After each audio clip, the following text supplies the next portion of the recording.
de mestrado aqui da FCJ, Thaleson, e né, agradeço muito a sua presença aí, né, fico feliz aí por estar aqui com a gente.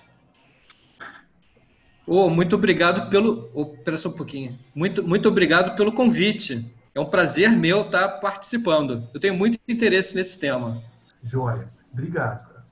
Então, vamos lá. Então, gente, a nossa ideia aqui, como eu disse, nós estamos tentando, né, amarrar várias áreas. Então, a gente está aí tentando fazer uma articulação entre teoria de controle, ciência da computação e matemática. Dentro da teoria de controle, a gente ainda pode fazer duas divisões, que seria uma espécie de, na parte de modelagem de sistemas dinâmicos, que vai ser um pouco hoje da minha apresentação, e depois a segunda apresentação vai ser mais na teoria de controle mesmo, que aí o professor Márcio Lacerda certamente é um grande especialista aí na área e tem se dedicado muito a esse assunto, tá? Então, o nosso ponto de hoje vai falar sobre criptografia de imagens, né, usando sistemas caóticos. Então, exploração de propriedades de sistemas caóticos na geração de números pseudo-aleatórios é um assunto aí que vem sendo tratado nos últimos 20 anos com grandes aplicações. Eu venho sempre trabalhando nessa parte, mas foi aí com um TCC, um trabalho de conclusão de curso, de hoje um doutorando, né, o Lucas, que está hoje fazendo doutorado, né, sendo orientado pelo professor Janier, da UFMG, que me ajudou muito a abrir espaço na aplicação de sistemas dinâmicos, sistemas caóticos nessa área. Ele conduziu o mestrado, e a apresentação que eu vou fazer hoje vai ser, então, um dos artigos do mestrado, né, que ele conduziu. Só que nós observamos o seguinte, que apesar de ter esse muito trabalho, a gente também tem observado muita degradação do caos, devido à precisão finita dos computadores. Então, se por um lado o caos pode gerar essas propriedades aleatórias ou pseudo-aleatórias que são importantes, mas ele também tem precisão finita. E isso faz com que haja, né, problemas nessa parte. Paralelamente a essa história, a gente vem trabalhando com o estudo, né, da precisão finita do computador, que, por um lado, ele é algo ruim, né, porque ele realmente ele traz imprecisões às simulações, traz dificuldades na simulação, mas, por outro lado, ele traz aí também um benefício que a gente está explorando, porque a precisão finita pode ser vista como uma fonte de ruído nas minhas simulações. Então, isso vai ser um pouco do que nós vamos explorar aqui hoje, tá? Então, o que seria degradação do caos? Aqui a gente tem um exemplo de um mapa logístico, que ele começa simulando, aqui na figura A, algo que ele tem um pouquinho de um comportamento um pouquinho mais caótico, mas mesmo assim ele é aleatório, e depois um outro sistema que ele começa caótico e vai para um regime, né, periódico. Então, quer dizer, degradar o caos seria paralisar, né, a questão de uma aleatoriedade, mas e voltar depois para a parte periódica. Isso a gente pode trabalhar, a gente pode ver isso tanto nas questões de sistemas discretos, como também na questão de sistemas contínuos.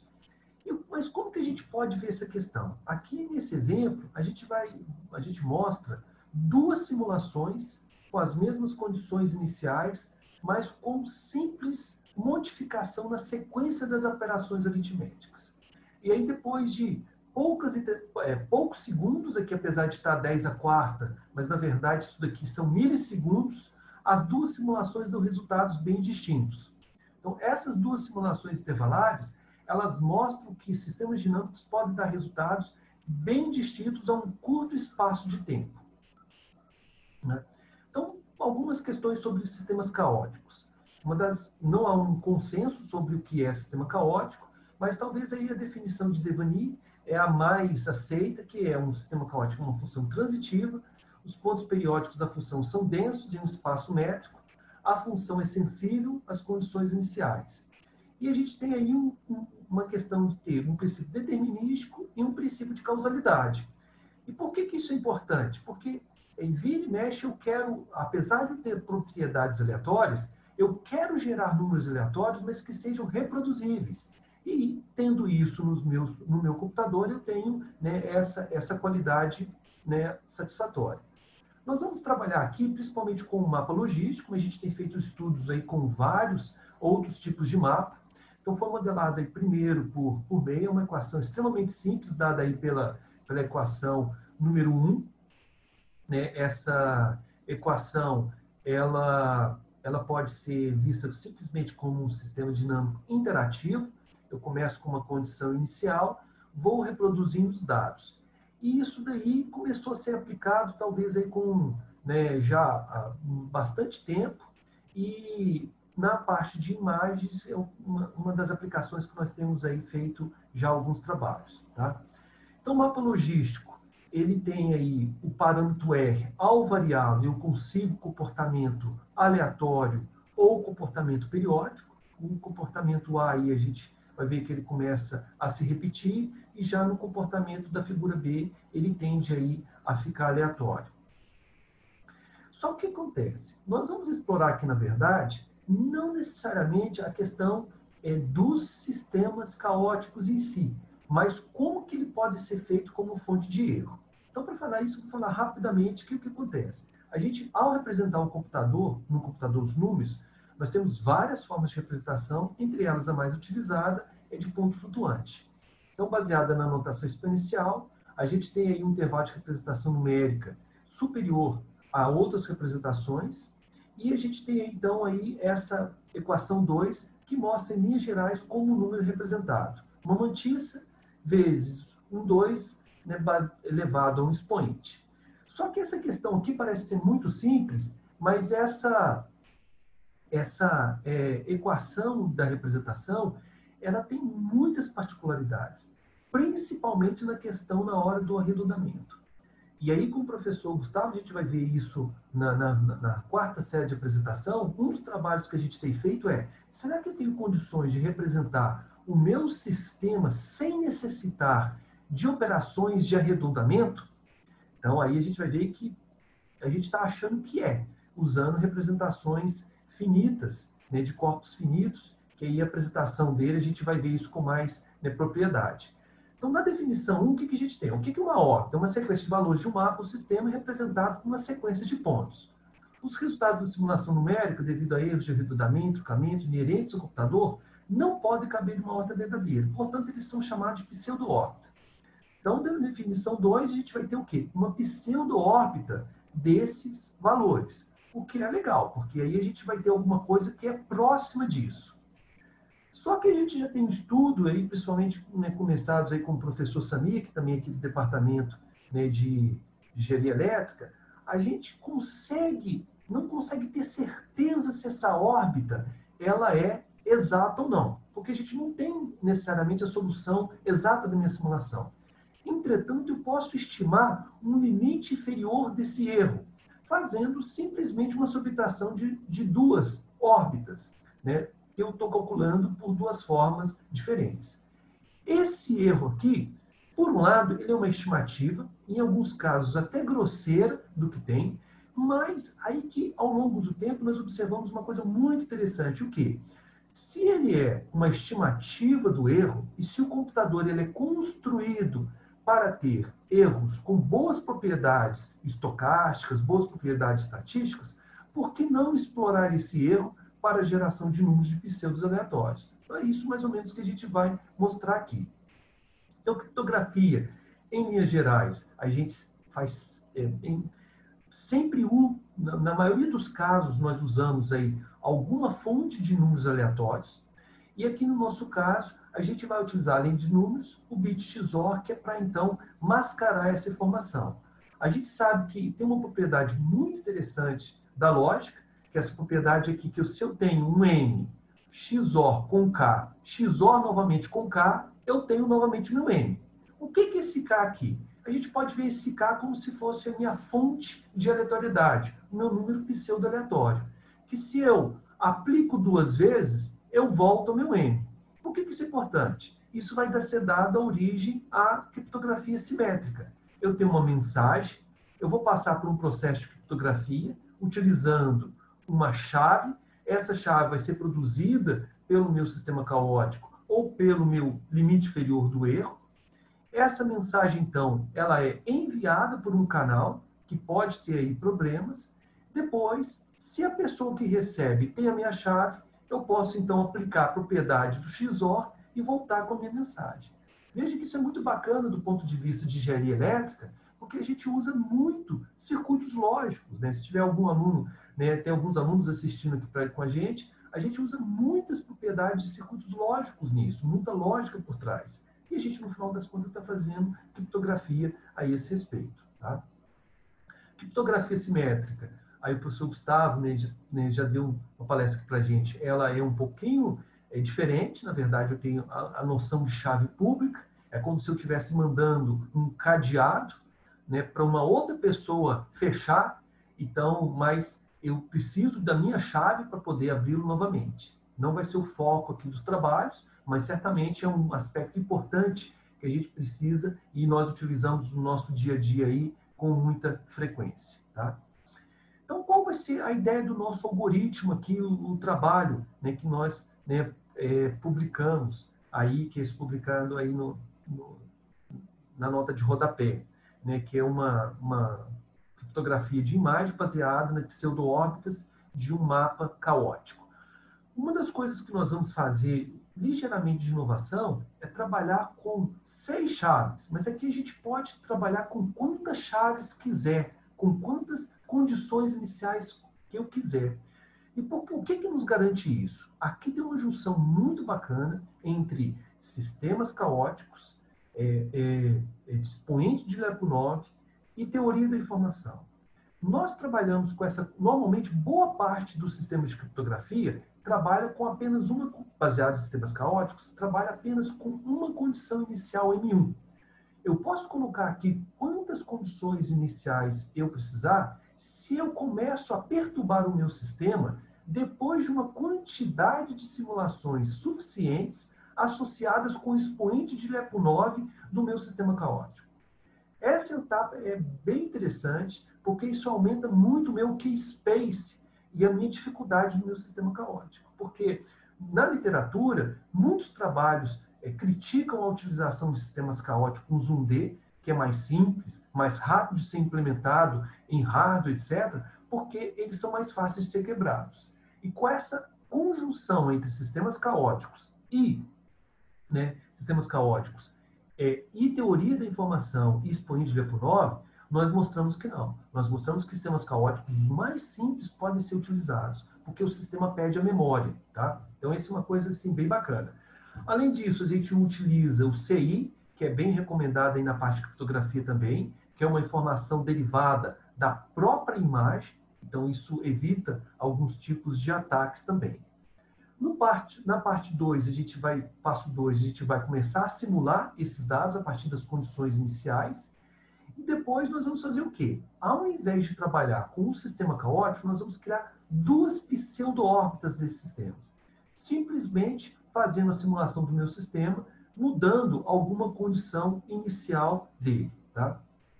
E eu vou trabalhar isso dessa forma. As minhas pseudo-órbitas, elas vão ser perturbadas a cada 100 interações pelas minhas condições iniciais. Então, eu vou gerar 500 simulações iniciais, né, para que depois eu comece a coletar os meus dados disso. Os meus dados para gerar minha criptografia. Depois de ter esses dados, eu pego, então, o meu limite inferior do erro, no passo 4, que vai ser, então, minha fonte de erro, efetivamente. Faço uma normalização aqui no passo 5, que eu estou focado aqui com a criptografia de imagens, de cor cinza. Então, faço uma normalização para gerar números aleatórios numa escala de 0 a 255, de 8 bits. Depois, faço aí uma remodelagem disso, porque eu estou gerando um string, um vetor, para que então possa ser trabalhado com o tamanho da minha imagem que eu estou trabalhando. No passo 7, faço a minha criptografia utilizando o XOR. O professor Gustavo tem dado algumas dicas muito interessantes também, que a gente pode utilizar outras formas de evolução nesse passo, ao invés de ponto XOR, dando mais segurança na minha parte de criptografia, na equação 11. Isso a gente pode ver mais para frente também. Então, depois, a ideia aqui nesse fluxograma é simples. Olha, eu tenho perturbações tem 2 mapas logísticos que são fáceis de serem implementados. As operações aritméticas podem ser compartilhadas, né? Aí, né, o Lucas, com o professor Janier, né, que é o nosso aí, a grande referência nossa na parte de FPGA, eles mostram que a gente pode utilizar o mapa logístico de maneira muito rápida, né, com outros mapas, explorando o paralelismo no FPGA e fazendo várias funções. Então, isso torna muito rápido a nossa implementação. Calculo o limite inferior do erro, né, a imagem que vai ser criptografada, utilizo a minha função XOR e tenho a minha imagem criptografada, então. Tá? Então, os dados dos meus parâmetros são esses. Eu utilizo o meu R39. Para efeito de simulação, as minhas condições iniciais são essas daqui, mas eu poderia utilizar qualquer número na escala de 0 a 1. O meu tempo transitório, para que eu possa dar, são 700 iterações. E aqui eu vou trabalhar com essas minhas 2 funções. Observe que a minha função 12 e a minha função 13, elas mudam apenas na sequência das minhas operações aritméticas. E eu vou trabalhar com 3 imagens bem utilizadas aí na literatura, né, para mostrar isso. A sequência dos algoritmos. Então, a sequência criptografada geradas. Minha função B são os mapas. O meu limite inferior do erro aqui é esse ruído que vai ser explorado aqui nessa região bem próxima aqui do A. Minha imagem aqui, o resultado. Tem uma imagem, criptografia e a imagem, né, com a decriptação. Depois a gente faz aqui, não vou entrar em detalhes, mas a gente faz aí todos os testes propostos pelo NIST, né, que são 15 testes estatísticos para verificar, né, se há realmente uma significância, né, aí, de propriedades aleatórias satisfatórias, e todos, né, todos os 15 testes eles passaram. E aí a gente mostra aqui alguns dados, né, por exemplo, de entropia, bem próximo de 8, a imagem criptografada, que é desejável também. Aí o histograma, né, como a gente é esperado também, da imagem criptografada, ele tem aí uma distribuição bem uniforme, que também é bem desejado. Depois, a gente mostra que, aqui na verdade, a gente vai mostrar, nesse primeiro slide, nós vamos mostrar, na verdade, uma imagem de uma primeira técnica que não foi aplicada nesse artigo, que é uma imagem que tem problemas de perda de informação. Essa perda de informação, a gente consegue reproduzir, mas depois, só checar aqui, Márcio Lacerda, tá me ouvindo? Que minha internet deu aqui uma instabilidade. Tô ouvindo sim. Só falhou um pouco nesse slide 24. Tá, jóia. Obrigado, Márcio. Então, vou voltar aqui. Ó. Então, essa é uma técnica que foi no primeiro artigo que nós fizemos. A gente observa que ela consegue reproduzir bem um ataque de perda de informação, uma simples perda de informação dos bits. Entretanto, nós conseguimos reproduzir, mas a gente perde informação naquele momento. Já naquela região onde foi a perda de informação. Já nessa nova versão desse artigo, nós conseguimos o quê? A gente mostra que com uma perda ainda muito mais significativa, a gente está perdendo metade das informações, mas a gente consegue fazer uma recuperação da imagem com muito mais propriedade. Então, aí dentro do método, a gente tem uma etapa que ela é computacionalmente cara, tem um efeito colateral nesse sentido, mas, por outro lado, ela traz uma segurança na informação bem significativa, porque é como se a gente tivesse perdido toda essa parte escura aqui, metade da imagem. E aqui a gente ganha bastante com isso, tá? Então, falando disso, o que a gente tem? Olha, a gente mostra que o criptosistema se realça características aleatórias do erro, né? A gente tem agora focado um pouco nas pesquisas na questão da reprodutibilidade, que seria o quê? Que é um ponto que alguns alunos nossos, e o próprio Lucas também tem se atentado para isso, e talvez agora com o Gustavo nós podemos ter. Por quê? Porque boa parte das pesquisas que são feitas utilizam sistemas caóticos, fazem testes no seu próprio computador. E isso não mostra, às vezes, a realidade. O que a gente já tem um trabalho até de congresso com um outro aluno, o aluno Tiago, a gente mostra que os sistemas caóticos eles são vulneráveis a problemas de reprodutibilidade. Então, se a gente tem computadores diferentes, eu posso criar, apesar de estar com as mesmas chaves, com uma mesma senha, com a mesma password, eu posso estar gerando uma senha, uma cifra diferente. E na hora de eu estar realizando a minha descriptografia, isso pode ser perdido. Então, isso vai ser uma ideia que a gente está estudando aí com o professor Gustavo, que pode trabalhar nesse aspecto. Depois, a gente tem aí a possibilidade de aplicação de teoria de controle para lidar com algoritmos de sistemas dinâmicos. Então, esses dois artigos aí, um artigo que a gente tem, né, olhado para ele já há bastante tempo, que é um grande nome aí na área de computação aritmética, que olha qualquer algoritmo como, tem a possibilidade de olhar qualquer algoritmo como um sistema dinâmico e tentar controlar isso. Então, acho que esse é um ponto também que a gente pode imaginar, né, com grandes possibilidades de aplicação.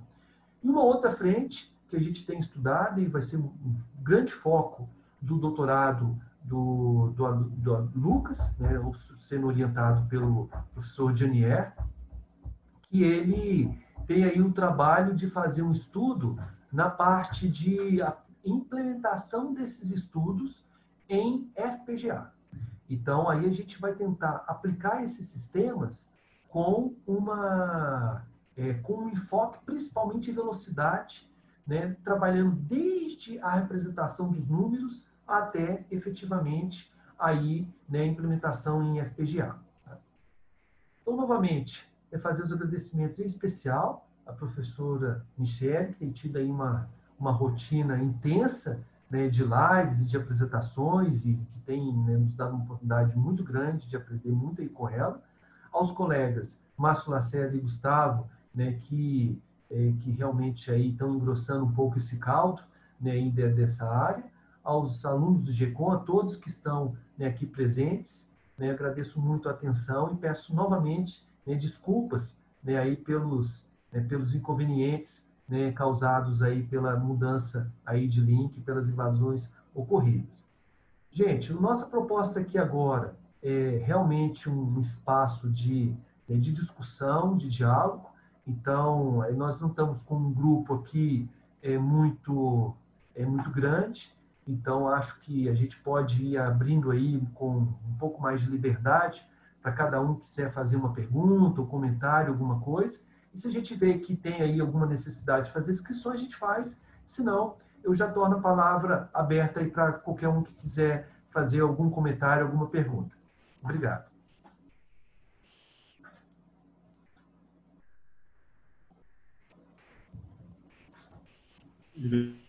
O Gleison mandou uma inscrição aí de pergunta no chat, ele gostaria de perguntar.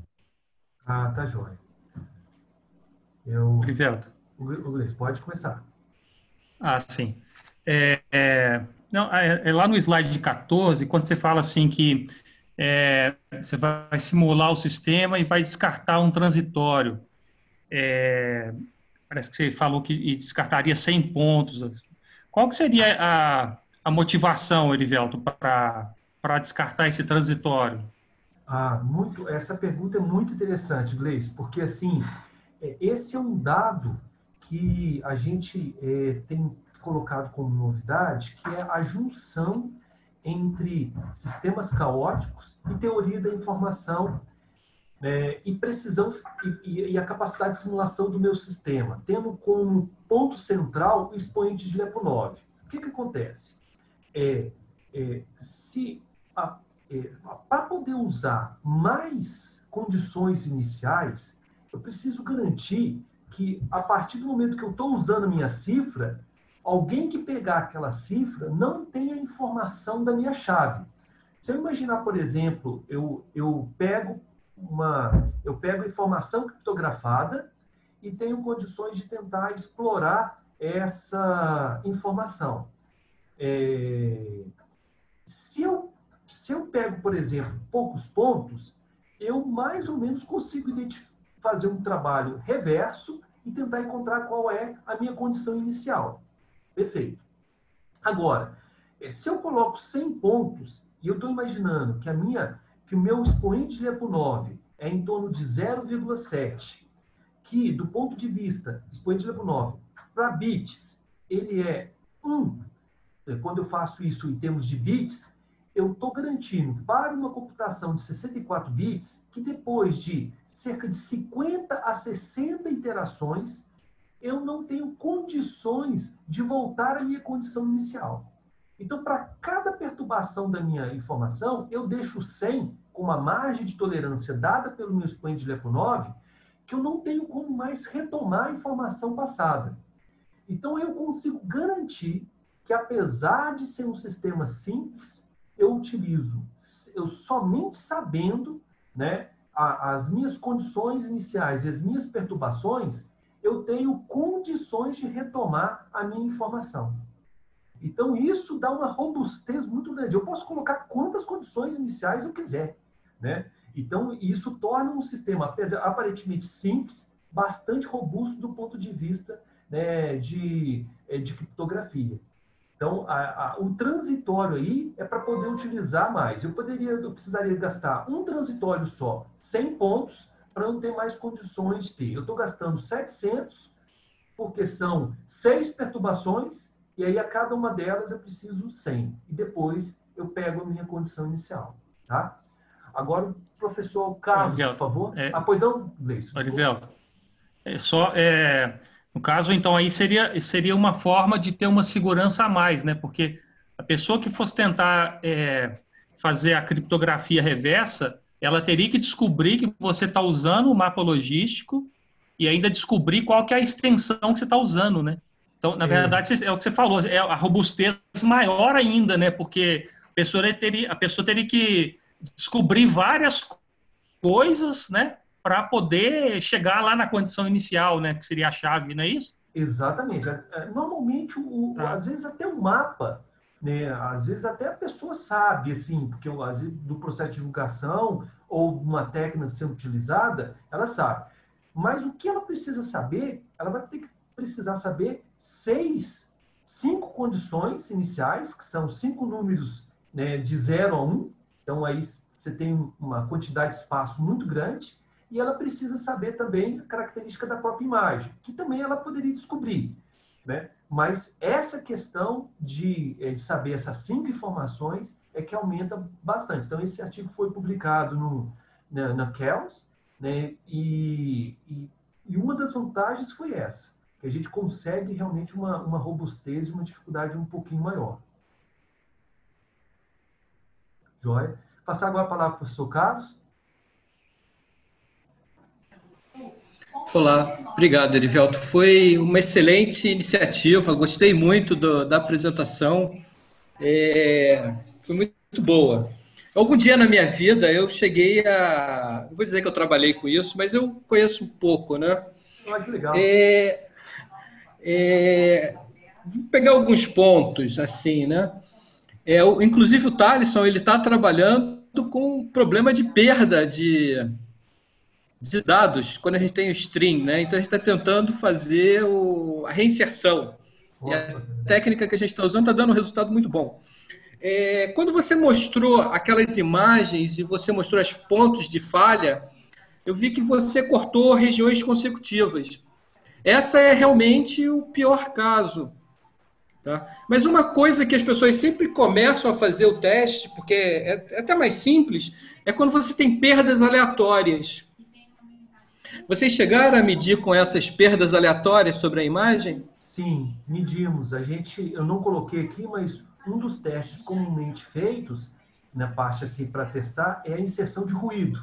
Então, eu faço perdas aleatórias e lógico, assim, se a relação sinal-ruído for muito, né, baixa, a gente não consegue reproduzir. Mas a gente... quando eu coloco uma aleatoriedade nas posições dos pixels, na hora da transmissão, que aí é um ponto-chave, antes da transmissão, eu embaralho os pixels. E aí depois eu consigo reproduzir também com a minha chave, esse baralhamento. Então, esse baralhamento me dá uma garantia de que eu posso perder pixels de maneira aleatória, que depois eu consigo reproduzir. E a perda, ela se dá de maneira distribuída. De maneira diferente que até com uma técnica que a gente olhou no primeiro momento. Então, a gente consegue. Essa técnica aí que você está falando, eu conhecia como interleave, né? Você pega aquelas coisas muito localizadas, que as perdas acabam sendo localizadas porque é devido a alguma falha que aconteceu naquele instante. E você consegue espalhar isso sobre os demais bits da imagem, né? Então, isso é uma coisa muito usada na engenharia. Tá? Legal, eu não conhecia Mas eu com fiquei... esse nome, não. Bacana. Eu fiquei... na época que eu mexia com isso, a gente fazia um teste muito grande sobre complexidade dos geradores por pseudonoise, mas usava contra alguns testes não lineares, que seriam... Porque quando a gente pensa no gerador pseudo-aleatório, as operações elas são com XOR, para você reconstruir aquelas sequências, né? Por outro lado, existem... Não sei se vocês conhecem o livro do Coulomb, que trata exatamente desses problemas.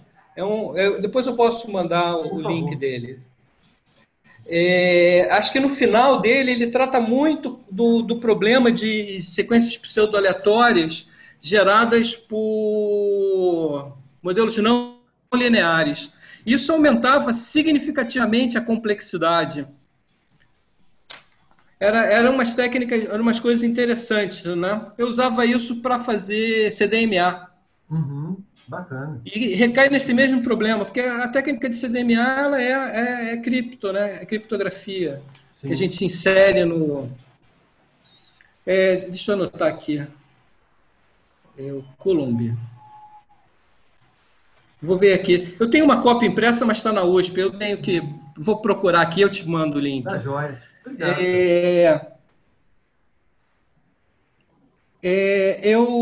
Uma coisa que a gente tem muito interesse são em situações com ciclo. Porque como a gente acaba lidando com... Você conhece o que eu faço, a gente trabalha com modelos probabilísticos causais e grafos. E isso a gente pode relacionar tudo com os mesmos corpos que estão gerando essas suas sequências, né? E a gente sabe que esses ciclos, eles aparecem porque os polinômios que são geradores, eles não são irredutíveis. Então, os fatores internos, os fatores individuais que compõem, eles são fatoráveis. Carlos, aí você está, assim, fazendo brilhar os olhos do Gustavo. A nossa última reunião de trabalho, Gustavo, o professor da matemática, que está nos ouvindo aqui também, vai dar a quarta palestra. O que nós mais falamos foi sobre polinômios irredutíveis. Eu trabalho com isso tem muito tempo. Porque o que acontece? Isso é muito bacana, porque, na verdade, uma das coisas que nós estamos tentando fazer agora é exatamente utilizar polinômios irredutíveis para criar uma representação do meu sistema caótico, não com um string de bits, mas com uma matriz. E permitir que eu faça operações, não com um string de bits, mas com uma matriz. E aí eu não vou precisar ter arredondamento. Eu vou gerar operações que vão ser colocadas dentro de um corpo. E isso vai nos dar uma segurança do ponto de vista de redutabilidade muito grande. A gente ainda está bem preliminar, mas eu acho que vai ser bem bacana. E muito legal saber que você sabe disso. Nós estamos usando essa mesma estrutura de corpo para gerar grafos sem ciclos. Exatamente por causa da noção de causalidade. E não é bem o Thaleson que está mexendo com isso, é um outro aluno meu, né? Mas, no fundo, falamos a mesma coisa. Exato. Acho que o que a gente às vezes precisa ter é um pouco exatamente dessa paciência. E eu acho que a Michelle, em particular, foi muito feliz na primeira reunião que nós fizemos, da gente, assim, falar um pouco e ouvir um pouco de cada um, né? Sim, então, é claro. Então, isso é muito bacana, muito legal. Eu tenho muito interesse nisso, principalmente nessas questões irredutíveis, porque elas, para a gente, dentro de um grafo causal, elas conseguem representar melhor relações de causa e efeito. O que não tem nada a ver com a sua aplicação, mas a fundamentação é a mesma. É a mesma, certamente. Muito bom, Tripelto, Carlos. Oi. E eu gostaria até de complementar que uma parte que nós estamos aplicando é exatamente isso. Os algoritmos, os grafos causais em alguns problemas de segurança de redes. Então, eu acho que aí tem um Ótimo. ponto em comum entre os três, viu? Nossa, Sim, que não, bacana. perfeito, é ótimo. Eu sempre, o Erivelto me conhece um pouquinho, eu sempre procuro colaboração. A gente Legal. ter capacidade. Carlos, eu estou assim segurando para não fazer isso ao vivo, mas assim, se aqui na apresentação, se você tiver um tempinho, viu? Se quiser falar alguma coisinha aí Vai ser um prazer. Para a gente, depois eu entro em detalhes aí com você, porque Sim.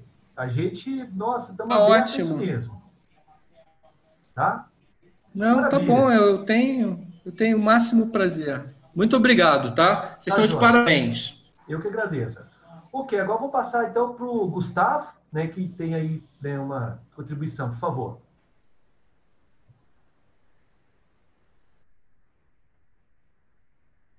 Eu acho que o Gustavo já voltou. Já voltou, Gustavo? Sim, desculpa, eu estava mutado aqui.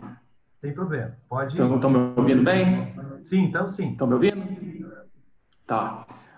Então, inicialmente, eu gostaria de agradecer pelo convite, pela oportunidade de integrar o grupo. Eu estou achando, assim, realmente tudo muito interessante, muito bacana, principalmente essa questão da interseção das áreas, né? E, de antemão, eu já peço desculpas aí pela simplicidade das minhas perguntas, porque, para mim, é tudo muito novo.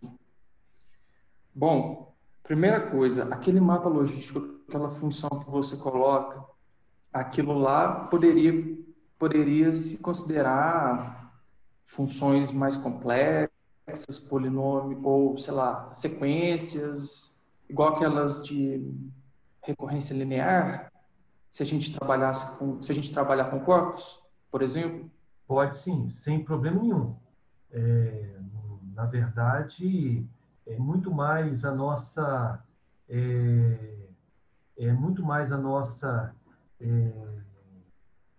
talvez desconhecimento de outras questões mais eficientes do que a gente está trabalhando com isso.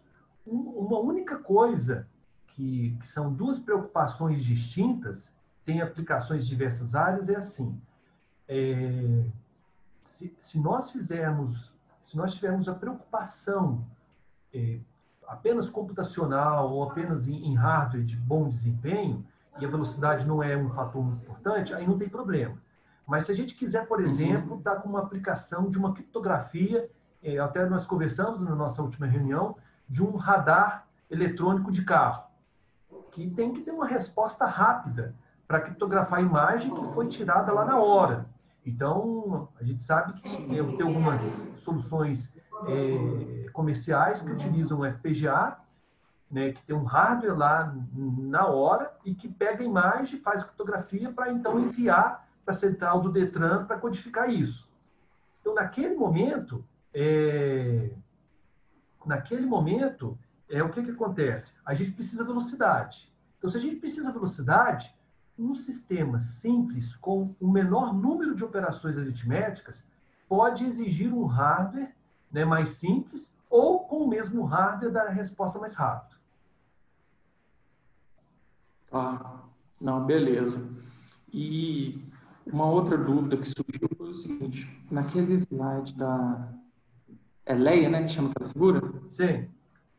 É Leia, né? Quando você põe uma faixa preta na metade da imagem, ali você, se eu entendi, ali não seria o caso de criptografia, mas sim de recuperação da imagem, correto? O que a gente está mostrando aqui é o seguinte, é que durante o processo de transmissão, se caso metade da imagem tiver sido perdida por defeitos físicos, por ataques ou qualquer outra coisa, a gente ainda assim consegue, né, pacotes que se perderam, a gente ainda assim consegue reproduzir, né, com uma certa visibilidade a imagem. Mas isso não seria uma questão a gente levantaria uma dúvida se os outros pixels tem informação armazenada da imagem que foi perdida, dos pixels que foram perdidos, e isso, de certa forma, interfere na criptografia? Poderia dar informação? Sim, eu acho que sim. Eu já vi um trabalho que o pessoal ele tem uma preocupação de criar um método de criptografia com imagem comprimida para fazer uma transmissão com mais rapidez. Então, aí você vai ter mais teoria da informação, né, que é bem um pouco mais do que você trabalha, ainda mais relevante. Essa pergunta se torna ainda mais relevante. Se você perder informação, não tem muito jeito, né, de você saber o quanto ela é relevante ou não. O que nós fazemos é, antes da transmissão, nós embaralhamos os pixels de tal forma que o que for transmitido vai ser a chance de perder, ela vai ter uma mesma probabilidade em qualquer região da imagem. Então, a gente, diferentemente daquela outra imagem, né, que a pessoa fez uma perda bem no centro da imagem. E, normalmente, no centro da imagem tem informação mais relevante para a gente, né? Em termos assim, de imagem, normalmente, principalmente pessoas, fotos, o centro da imagem. E aí, não. Aí, a gente, ao embaralhar antes da transmissão, a gente dá um pouquinho mais de robustez nesse sentido. Ah, tá. Então, beleza. Muito obrigado, viu? Joia. Valeu. Agora o Eduardo, né, Bento, por favor. Primeiro, parabéns pela apresentação, né? Obrigado pelo convite. E eu vou fazer uma pergunta, na verdade, de duas partes, mas eu não sei, né, até por ser leigo na área, se faz sentido. Você apresentou a questão da perda dos dados, e nós temos sofrido muito com a questão de perda de dados nas equipes de competição, né? A questão da transmissão de dados via Wi-Fi ou via um rádio como o XBee. Aqui funciona bem quando chega no evento, tem várias redes ligadas e aí o robô simplesmente não funciona, né? Você acha que faria sentido tentar alguma coisa como criptografia, porque a gente não utiliza, né, criptografia nessa transmissão, é um projeto de ensino, né? Os alunos não estão pesquisando, mas a gente está mudando isso agora, né? E, ao mesmo tempo, nós estamos adquirindo o hardware, né, da placa da NVIDIA Nano para processamento de IA avançado, que, pelo que eu entendi, você mencionou que tem um processamento computacional elevado, esse tipo de recuperação. Você acha, primeiro, que faz sentido para essa aplicação mais simples, que é uma transmissão de dados entre um sistema centralizado e 5, 6 robôs, ou não tem nada a ver? Eu acho que faz sim, Eduardo. Agora, eu acho que pode haver algumas, e aí depende se o Gustavo, né, na palestra dele, ou em outro momento quiser também comentar um pouco mais, eu acho que pode haver algumas soluções menos caras do que a criptografia para você, porque se a preocupação não é segurança, mas é a fidedignidade dos dados, eu acho que algumas outras técnicas, talvez a redundância, enviar 2 pacotes, né, sempre, por exemplo, tem algumas outras coisas que dá para pensar para aumentar a segurança. E talvez até a Michelle também possa até, né, falar um pouco mais sobre isso. Mas certamente tem espaço para juntar esforços dentro dessa nossa visão. Porque o que a gente está pensando? A gente está assim, e por isso que é bacana, né? Porque e a Michelle talvez vai falar isso com muito mais propriedade do que eu, certamente. Segurança cibernética tem muitas frentes, né? O que você está falando é perda de dados, mas é uma perda de dados que não é uma insegurança voluntária ou deliberada de alguém, mas segurança em função de fragilidade do seu sistema, né? Na situação que você está trabalhando. Mas também coloca o seu sistema cibernético em xeque. Então, é muito bacana da gente pensar isso. Fico feliz com essa pergunta que mostra, por exemplo, mais uma nuance que a gente pode pensar assim. Bem legal. Obrigado, Olivia. Erivelto, eu tenho uma pergunta. Claro, eu tenho uma pergunta com relação assim, você mostrou a aplicação de toda essa teoria associado mais à criação de uma solução, né? Como nós chamamos assim, vocês estão aplicando para a criação ou aperfeiçoamento da criptografia, certo? Sim. Agora, mudando um pouco a perspectiva, em termos de usar essa teoria para modelagem de sistemas seguros. Você viu algo? Ou vocês talvez estejam fazendo algo nesse sentido? Olha, isso é... Não, a gente não chegou assim a, a pensar nisso, não. Mas tem um pesquisador chinês que entrou em contato comigo. A especialidade dele é criptanálise. Tanto que ele já leu os meus artigos, cheguei até a convidá-lo a participar, porque ele me ajudou muito num trabalho, mas ele falou assim, olha, não, criptanalista não participa de artigo de criptografia. E eu acho que dá em que sentido? Porque a partir do momento que a gente conhece, né, a forma como está sendo feita a criptografia, conhece esse sistema, eu acho que dá para a gente pensar, se eu estou entendendo bem a sua pergunta, dá para a gente pensar também, por exemplo, assim, olha, como eu atacaria esse meu sistema? Eu conhecendo a minha criptografia, se eu coloco essa criptografia dentro de uma das etapas do seu modelo de segurança, como eu atacaria isso? É mais ou menos nessa frente que você está pensando, ou o que você acha? É isso mesmo. E pensando apenas no sistema computacional ou também numa rede, né? Assim, pensando numa rede, como é que a gente vai usar toda essa teoria de sistemas caóticos, sistemas dinâmicos em termos de modelagem dela. Dá para pensar num primeiro momento, como você mencionou, e de uma forma mais ampla depois a integração desses dispositivos, né? A modelagem desses dispositivos em redes aí. Não tenha dúvida, Michel. Nossa, isso daí para nós, então, eu acho que fica até mais próximo nessa parte assim, de modelagem, olhando a rede como um modelo. Eu acho que a gente pode ser um caminho até mais acessível para nós, né? Falando aí, né, aqui do nosso grupo, da experiência do Eduardo Bento, do Márcio Lacerda, que são todos, o professor Gleison também, que faz parte do nosso grupo também. O nosso foco sempre, uma boa parte das vezes, a gente olha para os sistemas, no primeiro momento, como modelo. Talvez o Eduardo Bento, talvez não. O Eduardo Bento é aquele que mais consegue fazer isso em sistemas reais, né?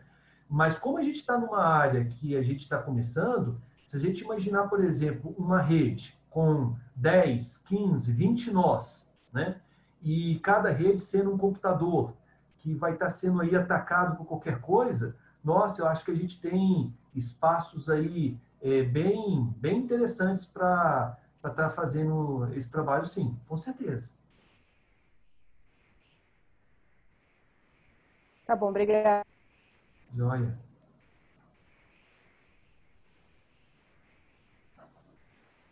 Everton, não sei se está no mesmo contexto, né, mas a gente tem tido muita demanda também da internet das coisas, né? E acaba que no caso do futebol, dos robôs cooperativos ou de outras aplicações de robôs cooperativos, como é o drone, o projeto que a gente está com a Petrobras, né? Essa questão está sendo muito levantada, né? Tanto da comunicação dos robôs entre eles, deles com o centro de comando. Então, eu não entendo bem o contexto mesmo da criptografia, da modelagem de sistemas seguros, qual seria a abordagem, a matemática utilizada, mas das aplicações que a gente tem encontrado tem sido nesse sentido.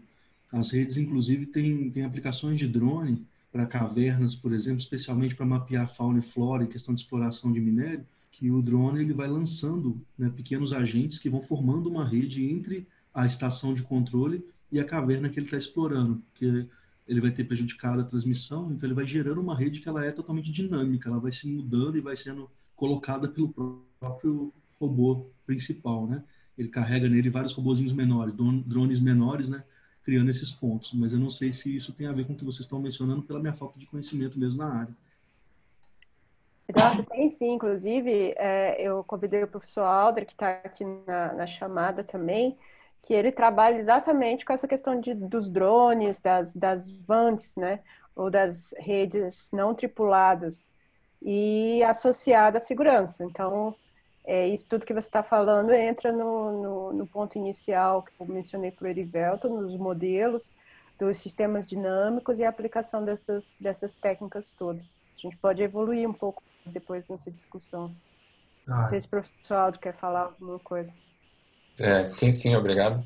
Eu achei bem interessante essa parte, não sei se estão me escutando bem, eu estou sem fone nesse momento.